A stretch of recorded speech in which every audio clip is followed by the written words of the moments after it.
For what seems like such an easy question, the answer is quite complicated. The short answer is absolutely a resounding yes. You should learn coding. Now, the two questions are how much and where to start. The question is not whether you should, you absolutely have to, but the question is to what degree do you want to learn different languages and different platforms? And how do you start to learn all of these things? My name is Havish Madhupati. I work as a data analytics consultant, and I work with both corporate and business schools. With corporate clients, I work as a consultant handling spreadsheet modeling automation projects, primarily working in Excel and Power BI, and I also handle data visualization for them. In terms of automation, I work on Power Query, DAX, and as and when the requirement comes in, a little bit of Python and R as well. With business schools, I work with different B schools around the country, and I have worked with most of the top 100 B schools in the country. And I do trainings and workshops and conduct courses on data analytics, data visualization, data storytelling. And I also judge various analytics competitions around the country. I was a 40 under 40 in 2019 by Analytics Insight for my work done in Excel Visual Basic. And even though my journey did not start with coding, being a commerce student with a BBA and an MBA in marketing and finance, I have been working on Excel for my entire life nearly. I started working with Excel as a school student, absolutely loved it, and never really stopped working on it. And about 7 years back, I started learning Visual Basic, which was the first language that I worked on. And the rest, as they say, is history. And today I'm a polyglot and I work on multiple platforms in multiple languages. What I want to talk about in this short video are four important things: the difference between coding and programming, data analytics and data science. Also, which tools should you be learning? Now, this might seem like an easy answer, but it isn't, since there is so much available in the market and new platforms keep on coming up. And different platforms and languages also have their own micro trends. So something might get very popular and then something else might come up. And finally, I want to talk about what to learn and where should you learn it. All these links I will be sharing with the video as well. Coding, programming are used interchangeably, but there is a very clear difference between them. So we usually consider programming as the bigger bucket under which coding is a subset. And broadly, the difference is that programming is broader in scope. So as per definition, coding is mostly the more mechanical programmer work that you're doing at the backend, which is writing the code. While programming, on the other hand, is handling the end-to-end development of a project. And for most of you as B school students, you're going to be more of a programmer than a coder. And this difference is very important. In terms of what tools you're using, again, coders are writing code most of the time, while programmers will be working with a plethora of different tools. In terms of expertise, coders only need to know the syntax and the nomenclature of the language, while programmers need to have a good understanding of businesses as well. So what is the business use case? How to articulate a client requirement into a program and solve that problem. Obviously, programmers have to be more methodical since they have to focus on client requirements. And the outcome essentially for a coder is mostly to handle the code, just to make sure that it is running properly. On the other hand, the programmer is responsible for other ancillary areas as well. Things like user experience, user design, solving the business problem, helping build the solution, helping train people. So while they are used interchangeably, and both of these are mostly used for the IT folk, you have to understand that these lines are blurring. And as data science becomes very popular, you will have to call yourself a programmer as well, even though you might not come from an IT background. There would be an element of your work that requires you to work with these platforms. Maybe not as a creator and an author, but at least as a user and a consumer. The other important difference that I want to highlight is between data analytics and data science. Data science is three things put together. So data science needs to have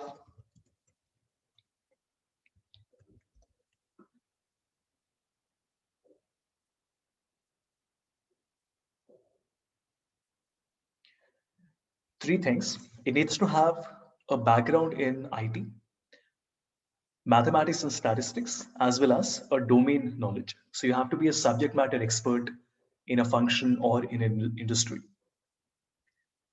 Now, you cannot be a data scientist unless and until you work and you have a control over all these three things. Now, even though it sounds more flashy to say that it's data science, the truth is that most of us are doing data analysis, which is data analytics. And there's nothing wrong with that. In fact, I most of the time work as a data analyst, not as a data scientist. A data scientist is a more IT oriented profile. A data analyst, on the other hand, is the interface that an analyst has with the client. So while a data scientist mostly would not be dealing with the end client and making a PowerPoint presentation, a data analyst is responsible for that. There are excellent articles available on the internet. And rather than going to one specific source, I would recommend to get different insights from different people so that you have a very broad, holistic understanding of what the difference is. More important than being able to elucidate the difference in an interview, it is more important in your mind to know what the difference is. For example, I understand that most of my projects are a data analyst project, they're not a data science projects. Which tools should you be learning? Now, that's a tough one to answer. Having worked with Microsoft tools for over 15 years now, I would be an advocate for Microsoft. And there are multiple tools available out there. In what combination should you choose them? It really depends on a lot of factors.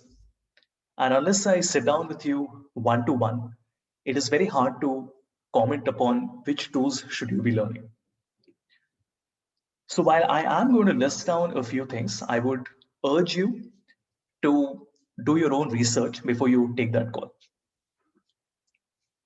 Excel might not be the most fancy answer, but the truth is that Excel is used by 750 million people around the world. And Excel is a fantastic tool.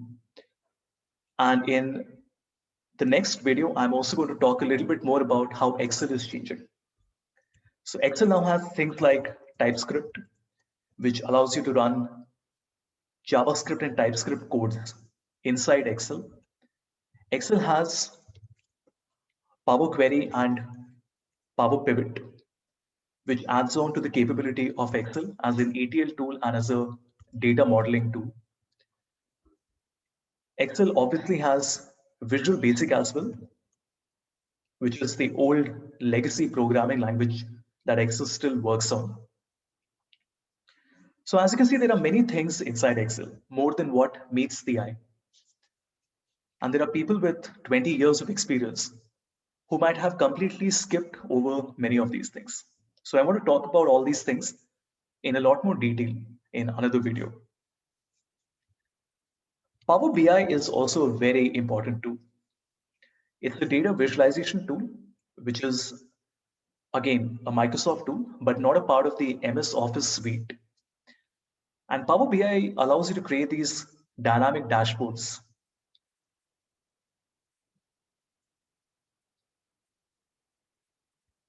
like this. So at first glance, it might seem like a glorified PowerPoint slide. You would notice that it has the level of interactivity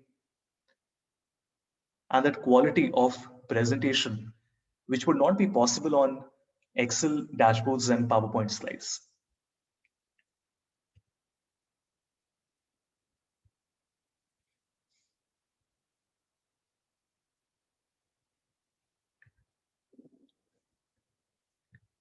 We also have Tableau, which is one of the largest data visualization tools in the world. It is now owned by Salesforce, and both Power BI and Tableau have free versions available. In terms of languages, we have R and Python. Again, I might not be able to do it justice to even attempt to explain the difference between them in a paragraph. But broadly speaking, for most of you as data analysts, if you're working in HR, operations, marketing, finance, sales, Python is probably the right tool for you. It's a more general programming language. It's easier to learn, and it's probably used more often in the sort of rooms that you're going to sit in and the sort of projects you're going to work on. R, on the other hand, is a pure data science platform. Now, obviously, there's a lot of overlap between them, but broadly speaking, R is for data science versus Python being a more general programming language. Now, do remember that this is not all. It's not Excel, Power BI, Tableau, R, and Python. The market is constantly changing, and we have languages like Julia. Then we have Go, which is a language started by Google. Then we have open source platforms like Nine, which have this excellent architecture where they allow you to run AI and ML models by simply connecting nodes, which means that you don't really have to learn how to code. You can still connect different nodes with each other and be able to perform an entire operation. I strongly urge you all to have a look at this. But where to learn all these things? When I did my MBA way back in 2009, it was a different world back then. YouTube had only started in 2005, so there was not really a lot of free educational, good quality content available. And books were the only resource. And of course, most of these tools were not even there back then. And we had to rely on books and learn from our faculties. Now the market has changed and it is a more equalized market. That means that everybody with an internet access has access to all these tools, which means that your degree and your pedigree of working with a certain organization is not going to hold you a lot of weight, because there might be this bloke who just comes up and is able to perform a task better than you. And the worst part is that we don't know what we don't know. So we might not know the powerful capabilities that are there in programming. Just to give all of you a very small example, this is something that I show in most of my client pitch. Whenever I meet a client who is experimenting with programming, but they don't know where to start and they're not even sure if they need it or not.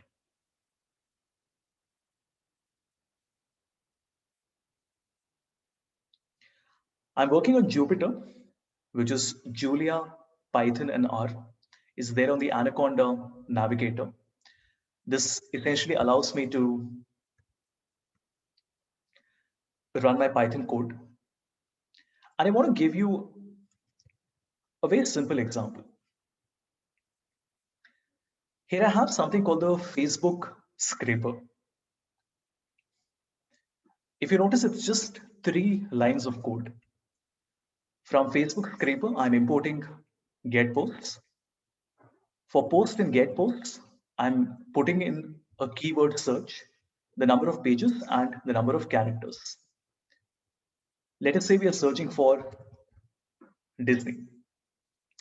We click on run, and you notice that it is automatically able to scrape the information from Disney's Facebook page.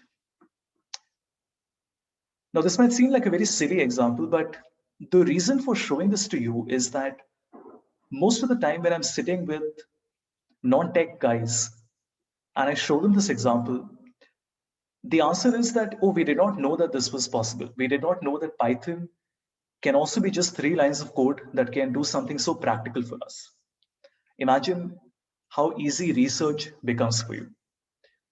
And that's not an excuse. You can't say that you're not aware of these things. Again, this is one of the things I want to talk about. Be aware.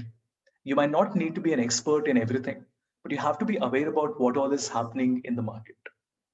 And I want to talk a little bit more about that. Now we have things like auto AI, which is automatic artificial intelligence. Then we also have auto ML, which is automated machine learning. We have areas like RPA, which is robotic process automation. Now, some of you might have different levels of knowledge about these different areas. But as a business school student, especially, I think you need to have awareness of all these things. While these might not be making a huge impact in the business world today, you guys have to plan for the next 5, 10, 15 years, right?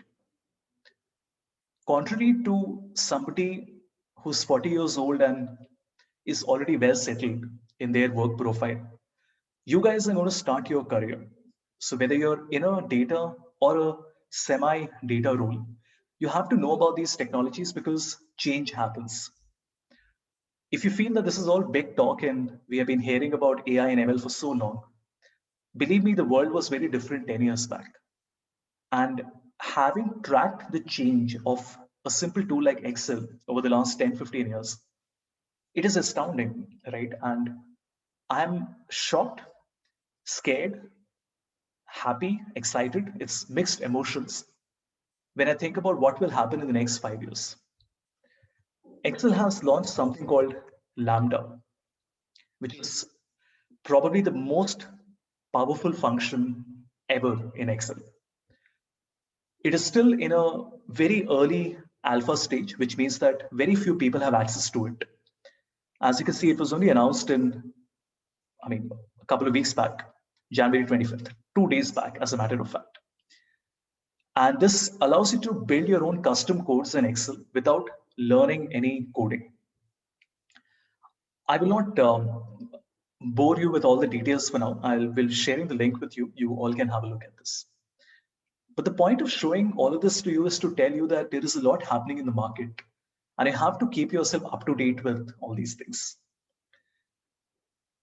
Coming back to where to learn, I think an assortment of different platforms in Medium works very well.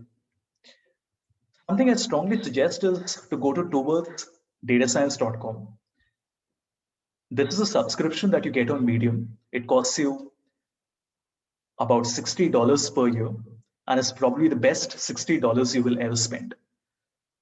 This has some of the best quality of curated content available. So there are articles on machine learning, AI, data science, Excel, data visualization. And they're mostly written for guys who want to work in data and tech, but probably are not coming from a very tech savvy background. Which means that if you go to a website like Stack Overflow, which is considered the holy grail of developers and programmers, this might be very daunting for beginners, right? You might get very overwhelmed, and even though there is an absolutely stunning amount of content available, it might not be that easy to navigate your way through it. And that's why going to towards data science probably is a very good idea. learn how to use YouTube effectively.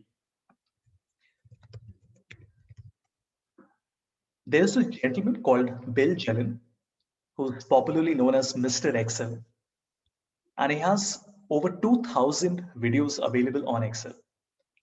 And he covers and tracks each and everything that happens in the world of Excel.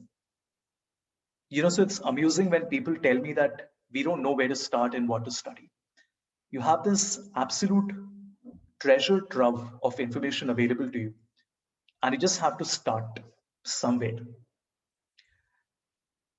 While it would be very difficult for me to tell you which exact channels you should be watching, Mosh Hemdani is somebody that I can unequivocally recommend.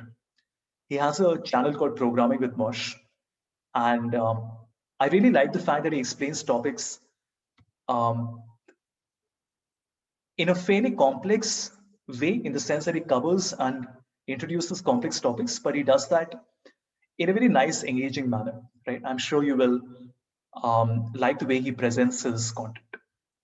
His name is Mosh Hemdani. Of course, there are dozens of videos, dozens of playlists, and people that I can recommend off the top of my mind. But probably in the subsequent videos, when I focus on each topic one by one, I will talk about these people in more detail rather than just bombarding you with content. Should you be learning from Udemy and Coursera and Simply Learn? Absolutely, why not? See, as long as you're not sitting on your couch and you're moving forward, you're moving forward. As simple as that. But yes, don't get into that circle of self gratification where you do a very simple course or you do the same course repeatedly and you feel satisfied with yourself because you have completed it and you've got your certificate. Because while the certificate does have its value, it's the learning that is more important. The certificate might get you a foot in the door, but you still have to clear the interview, right? So focus more on the learning. These certificates, like I said, do have their value, but only so much. Challenge yourself. My thumb rule is that if a course does not challenge you, if you're doing a course and it does not make you feel at times that you want to just quit it, then you're probably not doing the right course. You have to challenge yourself because when you put yourself in a corner, that is what brings the best out of all of you. To summarize my suggestions, start. My journey with Visual Basic, which I did in 2014, 2013 end, was extremely difficult. Having had no background in coding, it was very difficult to even know how to start and where to start. It must have probably taken me a year or two to just get my bearings and just get comfortable with it. But I'm happy that I persevered. And then once the ball started to roll, learning different languages was not that difficult. Choose your priorities. You cannot learn everything. No programmer can even learn one language in its entirety. It's foolish to say that. Choose your priorities depending on your specialization, where you want to be 2, 3, 5 years down the line. Decide in what combination you want to learn different platforms. Awareness matters. Having knowledge about what is happening in the market is underrated. A lot of people say that, Havish, if you don't know how to work on a tool and you just know that it exists and you just know how it looks, what difference does it make? I feel it makes a huge difference. Being aware and having that 1% knowledge about different tools in the market, at least it helps you understand holistically what all is happening in the market. And then later on, if you do decide to pursue any one of those paths, you know which string to pull on. So never not read an article thinking how much will I learn in a 2 page article. You will learn something, right? Your learning cannot diminish. Your learning will only increase. Your knowledge will only increase. Read the documentation. People don't do that. You should. I understand the documentation and the official websites might be a little drab and not very exciting. And it's much more exciting to go to these colorful and very user friendly free websites and excellent channels and videos available on YouTube. But if you really want to understand a tool, read the documentation, period. Create your own cheat sheet. I cannot tell you the number of times I have felt that I can remember stuff and I forget it. It happens to all of us. When you're working with coding, it all seems very simple in the beginning. And suddenly it becomes so difficult. And you realize that, oh, there is a lot more to it. Those first few examples are baby steps, and everybody can do that. But when you try to make it practical, it is not that easy. So make sure to prepare your own cliff notes or cheat sheets. Don't just rely on what others have done for you. Make your own. Create your own.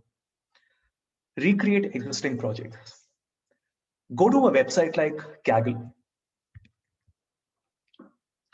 Kaggle has these excellent projects that people have worked on. It organizes a lot of competitions as well.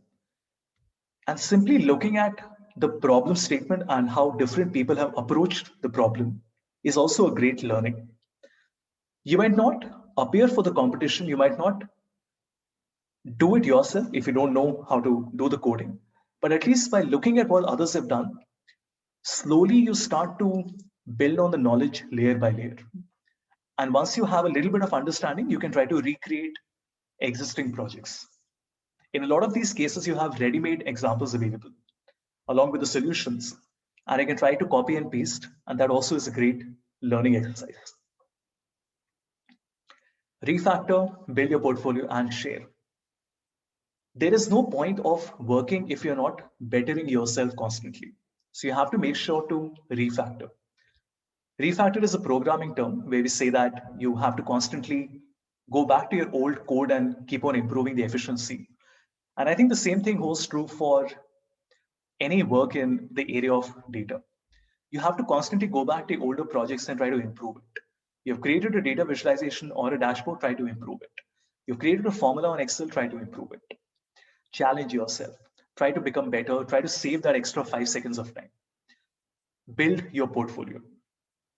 It is very, very, very important for you to have a showcase. Think of yourself as a designer. I mean, imagine a designer who goes and says that I can create a wonderful logo for you. You want to see their past work, isn't it? Similarly, you have to build your portfolio. Whether you're working on fictitious data sets or actual data sets, it doesn't matter. It is more about the process and the effort that you have put in rather than the type of data that you have worked with. Share your work.